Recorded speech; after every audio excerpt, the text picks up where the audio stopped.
Welcome. Today we're going to be going over the god roll for the 450 RPM kinetic auto rifle called Origin Story. If you don't know already, you can get this randomly from doing strikes, or you can even focus it as a Vala when you have a Vanguard engram. Now I do have to say this weapon has like a crazy amount of perks in each column and you might be worried. But don't worry about it because each time you reset your Vanguard rank, you'll have a chance to get an additional perk and you can even enhance it if you would like. With that out of the way, let's get right into the perks. Now first, I want to start off with perk column 1. I'll only really go over the ones you might want, so you don't have to waste your time on all these other perks. If you're thinking you might need some more reload on this weapon, then go ahead and do Feeding Frenzy or Keep Away. Feeding Frenzy gives you increased reload from kills, and Keep Away gives you less reload than Feeding Frenzy, but the positive is you're not going to need a kill to get some reload. All you have to do is just really be 15 meters away from them. Something like this would really benefit a lot in harder activities. The next perks are based on if you want some extra ability energy, and they are Demolitionist and Strategist. Demolitionist gives you 10% grenade energy on kill, so this is good for a lot of grenade based builds. Now the next perk we have is Attrition Orbs, which spawns and overpower after a certain amount of sustained hits.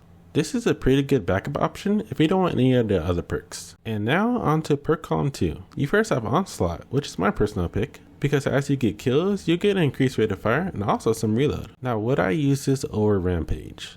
Yes, because I'm pretty sure the increased rate of fire increases your damage over time way more than Rampage. Now do be aware they do have the same exact duration, but Onslaught has too many good things going for it, so I would pick that perk. The next perk is Surrounded, which is a 40% damage buff if 3 or more enemies are close to you. Now I wouldn't really recommend this perk unless you find yourself surrounded a lot, then that could be an option. Next, we have another ability-based perk called Pugilist. This is kind of like the other perks I mentioned in the other column, but this one gives you 10% melee energy when you get kills. So if you would want a full ability-based roll, you would take this perk and pair it with the other 2 ability-based perks. Next, we have 2 damage perks. One is High Ground and one is Swashbuckler. They recently changed High Ground to give you a stacking damage buff as you get kills, kind of like Swashbuckler and Rampage, but with this one you could get the max stacks when you kill a target from higher ground. And this is going to be a 25% damage buff.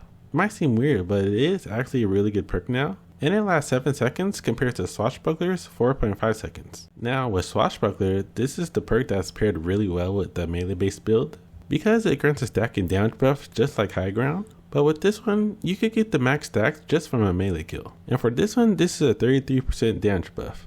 I don't think you could go wrong with either of these, so just try to pick one that best fit your situation. And finally, we have my personal favorite, Kinetic Tremors. This is definitely going to be one of my top picks, because all you really have to do is just shoot the enemy 12 times since this is an auto rifle, and then you can cause a shockwave at the enemy location. This causes damage and can basically knock back the enemy depending on the type. I would say this is good for about any type of activity you're doing, and especially harder activities. Okay, so since this weapon can get multiple perks on it, my first dream roll will be an ability based one. This would have Demo, Strategist, and Attrition Orbs in the first column. Now pair that with Swashbuckler, Pugilist, and Onslaught in the second column. And as for my second dream roll, it will be for just about anything. It would be Demo, Strategist, and Keep Away in the first column, paired with Kinetic Tremors, Onslaught, and Swashbuckler in the second column. Top all that off with either handling or reload masterwork. Last but not least, we have the Origin traits. We have Nadir Focus and Vanguard's Vindication. Both really aren't the best, but Vanguard's Vindication will give you a little HP on kill, so I would pick that one. And that's about it. I hope I was able to help you with some rolls, and I'll see you later.